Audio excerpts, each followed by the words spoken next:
Kamu ngerasa nggak sih kalau dunia sekarang itu tuh makin aneh banget? Banyak orang yang kelihatannya tuh cepet banget buat kaya, tapi di sisi lain banyak banget orang yang cepet kehilangan kerjaannya. Teknologi sekarang makin maju, tapi manusianya makin bingung. Jadi siapa sih sebenarnya yang ngarahin semua ini? Pemerintah, presiden, perdana menteri, atau ada orang lain yang kita nggak tahu sama sekali? Dan mungkin nggak pernah kamu dengar sama sekali namanya. Tapi apa yang dia lakuin hari ini bisa aja berdampak ke kamu secara langsung 5 tahun ke depan. Dia bernama Sam Altman. Dia bukan tentara, dia bukan politikus, tapi semua orang penting saat ini lagi dengerin dia. ChatGPT, AI, Worldcoin, energi nuklir, umur panjang, semua cerita itu punya benang merah. Dan Altman duduk di tengah-tengah itu.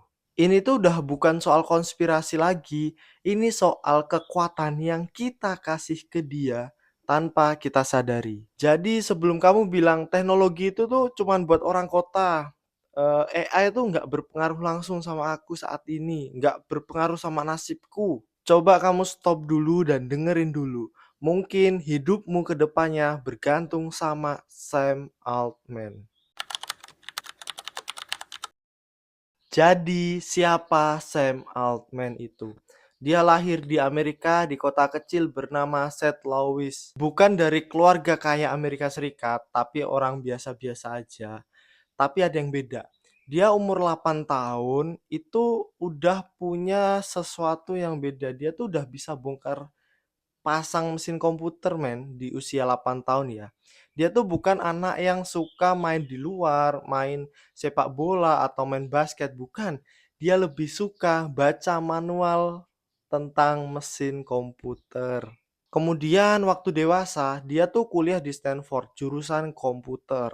Tapi kayak kebanyakan tokoh teknologi zaman sekarang ya, dia nggak tamat dari kuliahnya. Dia drop out, dia akhirnya bikin startup, terus akhirnya dia makin dikenal. Tapi yang bikin namanya makin terkenal itu tuh bukan karena startup yang dia bikin. Dia masuk ke Y Combinator. Itu tuh kayak perusahaan yang mencetak startup-startup raksasa lah di Amerika. Coba kamu bayangin, kamu kerja dan jadi bos di tempat di mana kayak startup-startup besar kayak Airbnb, Dropbox, Reddit itu lahir. Dan Altman duduk paling depan. Dari situlah makanya dia dikenal oleh banyak tokoh-tokoh teknologi. Mulai dari investor paling tajir sampai kenal Elon Musk. Tapi gaya Sam Altman itu beda men. Dia nggak flamboyan, dia nggak banyak gaya. Dia tuh pendiam, terus kalem. Tapi ketika dia ngomong, hampir semua orang dengerin dia. Dan dia nggak berhenti di situ, nggak berhenti di Y Kombinator. Dia mikirin sesuatu hal, sesuatu yang jauh lebih besar. Kalau semisalnya AI lebih pinter dari manusia, lalu siapa yang ngatur? Dari pertanyaan ini muncullah sebuah ide yang bernama Open AI. Tahun 2015, Sam Altman ngajak Elon Musk ngopi. Ini tuh bukan cuman kayak ngopi, nyantai, chill, terus sambil main Uno, bukan. Mereka ngobrolin sesuatu yang saat itu dianggap gila. Gimana kalau kita bikin AI yang bisa mikir kayak manusia? Tapi bukan buat cari duit, bukan buat jualan. Tujuannya bikin kecerdasan buatan yang aman dan bermanfaat bagi seluruh umat manusia. Dari sinilah lahir OpenAI. Kata opennya itu tuh janji mereka. Mereka menciptakan sesuatu yang transparan, open source, dan bukan untuk komersil. Tapi ya, zaman udah berubah. 8 tahun kemudian OpenAI udah nggak open lagi, men. Mereka kerjasama sama Microsoft. Mereka dapat suntikan dana sebanyak sekitar 10 miliar US dollar lah. Model AI-nya sekarang jadi hak milik. Dan ChatGPT gimana? ChatGPT sekarang bisa kamu akses, tapi ada yang berbayar dan juga ada yang gratis. Terus apa bedanya? Kalau yang gratis itu kayak ibaratnya 0 sampai 100 tuh paling cuma 50 sampai 60.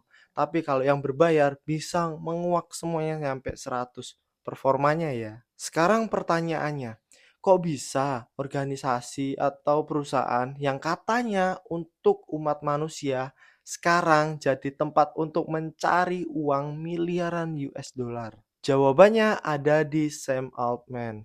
Dia percaya kalau kamu pengen AI bisa ngebantu umat manusia, kamu harus punya duit, resource, dan kekuatan. Tapi di sini mulai muncul dilema nih. Altman tuh punya visi yang mulia, men. Artificial General Intelligence itu tuh harus bisa ngebantu semua umat manusia. Tapi jalannya lewat perusahaan besar, lewat investor besar, dan teknologi yang semakin eksklusif. Ada cerita yang menarik. Pada Desember 2023, ternyata ya, Sam Altman itu tuh pernah dipecat dari OpenAI oleh board internalnya mereka. Katanya sih, Sam Altman tuh terlalu ngejar AGI, Artificial General Intelligence-nya, tanpa memperhatikan etika dan moral. Tapi dalam 5 hari Altman balik lagi ke kursi CEO-nya. Microsoft, investor besar, dan karyawannya, mereka semua mengancam kalau Altman nggak balik, mereka akan bubar, men. Dari kejadian itu udah kelihatan nih, Sam Altman itu tuh bukan cuman tokoh teknologi doang, dia tuh kayak penjaga gerbang masa depan. Dia tuh bisa kayak nentuin teknologi ini dipakai tuh dibukanya tuh sampai mana, dipakai oleh siapa, dan dipakai bagaimana. Tapi balik lagi, masalahnya itu tuh nggak dibuat bareng rakyat kecil kayak kita. Yang ngebuat tuh investor besar, yang ngebuat tuh ke perusahaan-perusahaan besar yang di mana mereka lebih menguntungkan profit lah di atas segalanya. Banyak orang ngira Sam Altman tuh cuman CEO-nya ChatGPT. Padahal sebenarnya dia tuh lagi nanam benih di berbagai bidang yang bisa nentuin dunia mungkin 10, 20, bahkan 50 tahun ke depan. Kamu nggak percaya? Nih, ku sebutin beberapanya ya. Nomor satu, Helion Energy. Itu adalah energi nuklir bersih. Altman adalah investor utama di Helion. Helion adalah perusahaan yang lagi ngembangin energi fusi nuklir. Gampangnya ya, ini tuh bukan PLTN biasa. Dia tuh lagi ngembangin PLTN yang bersih, tanpa limbah, dan tanpa ada batas. Kalau ini berhasil, ini bisa nyediain listrik gratis seumur hidup. Tapi di sisi lain, banyak perusahaan-perusahaan komersial pasti bakalan bangkrut. Terus siapa yang ngatur? Lagi-lagi Altman duduk di kursi utama. Nomor 2, Worldcoin, identitas global lewat bola pemindai mata. Ingat nggak, belum lama ini ada kasus yang orb mindai bola mata. Kamu dikasih 200 sampai 800 ribu dan akhirnya di-banned oleh Komdigi. Idenya, semua orang di dunia ini punya identitas unik yang dipindai lewat iris mata. Lalu dari situ, semua orang baru punya akses untuk masuk ke ekonomi global. Tapi banyak yang percaya bahwa ini adalah sesuatu yang sangat berbahaya. Untuk apa? Untuk privasi, untuk kontrol, dan pertanyaannya, kenapa negara ketiga dijadiin bahan percobaan untuk itu? Negara ketiga tuh kayak apa? Negara-negara berkembang, semisal Indonesia. Yang ketiga, startup teknologi untuk umur panjang. Lagi-lagi, Sam Altman investasi ke startup Longevity, yang dimana dia tuh perusahaan yang lagi ngembangin teknologi bio untuk menunda penuaan. Targetnya bukan cuma untuk hidup selama 80 tahun, tapi mungkin 150 tahun. Dunia di mana semua orang kaya bisa membeli umur panjang, sedangkan kita rakyat kecil, orang miskin, tinggal nunggu ajal aja. Dan ya seperti biasa, dari energi, ekonomi, bahkan umur panjang, Sam Altman lagi investasi di semua itu. Tujuannya buat apa? Tujuannya untuk masa depan. Tapi semua itu bukan dibangun lewat politik, apalagi politik internasional ya, bukan. Semua itu dibangun lewat teknologi dan juga uang. Kalau satu orang udah megang semua kunci untuk teknologi masa depan, terus kita rakyat biasa, rakyat kecil ini cuman gimana? Cuman ngetok pintu terus diabaikin atau cuman jadi penonton doang? Hari ini mungkin kamu mikir AI itu cuman alat bantu kantor, ChatGPT itu cuman alat bantu untuk nyelesain tugas. Tapi pelan-pelan, tanpa kamu sadari, AI sekarang jadi bayangan dalam hidupmu, men. Di India, perusahaan-perusahaan outsourcing itu udah mecat ribuan karyawan di bidang CS, men, dan digantikan oleh AI. Terus di Amerika, pengacara udah dibantu sama AI untuk meriset hukum. Di Eropa, petani itu udah pakai drone yang menggunakan AI untuk meriset tentang kapan panen, terus ngebantu mereka jalanin drone untuk nebar pupuk, nyiram, dan lain sebagainya. Dan di Indonesia, guru mulai dilawan sama murid karena muridnya pakai AI untuk ngerjain tugas mereka. Desainer freelance mulai kehilangan kerjaan, bahkan warung-warung kecil mulai ditinggalkan. Mereka beralih ke tempat-tempat yang menggunakan AI sebagai bantuan untuk merekomendasikan agar sesuatunya lebih efisien. Tapi AI itu tuh bukan cuman ngehilangin peluang kamu, sebenarnya ya AI juga bisa ngebantu kamu untuk membuka peluang baru yang lebih besar, asal kamu tahu caranya. Sebelum ada AI, kita nggak ngebayangin kan kerja bisa dilakuin dari rumah, kerja bisa dilakuin dari kafe. Kebanyakan kerjaan konvensional sebelumnya kita harus datang ke kantor, kita harus datang ke pabrik kalau pengen punya uang. Tapi syaratnya ya kamu harus ngerti, kamu harus mau buat belajar. Banyak kok sekarang anak muda yang gunain AI untuk bikin konten.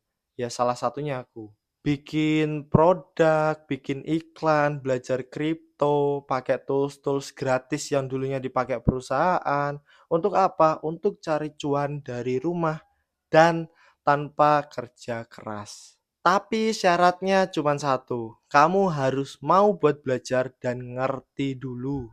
Karena kalau kamu masih kolot untuk gak mau belajar dan gak mau untuk mengerti sesuatu teknologi baru, ya udah, kamu bakal ditinggalin. Jadi AI bukan cuma sekedar alat, tapi bisa jadi kesenjangan.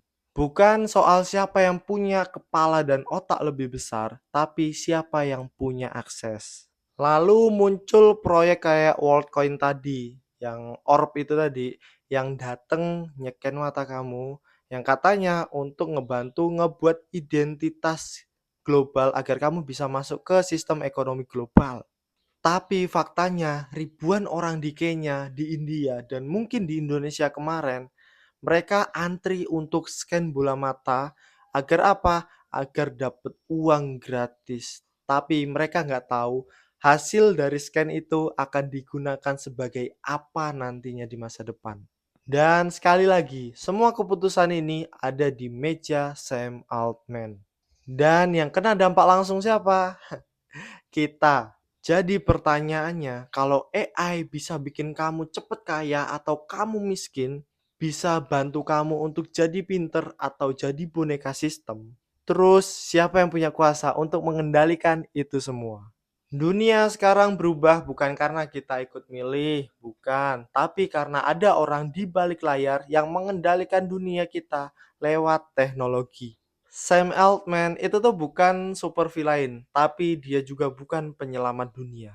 Dia adalah contoh sempurna untuk orang yang pegang kendali dunia. Karena dia ngerti teknologi lebih dulu daripada kita. Pertanyaannya tuh sebenarnya bukan siapa Sam Altman, tapi kenapa kita harus ngasih kuasa sebanyak itu kepada dia. Sekarang semuanya serba AI dan kamu masih nunggu untuk dilatih sama orang. Atau kamu mulai mikir nih, apa aku manfaatin teknologi ini ya biar aku nggak ditelan gitu aja.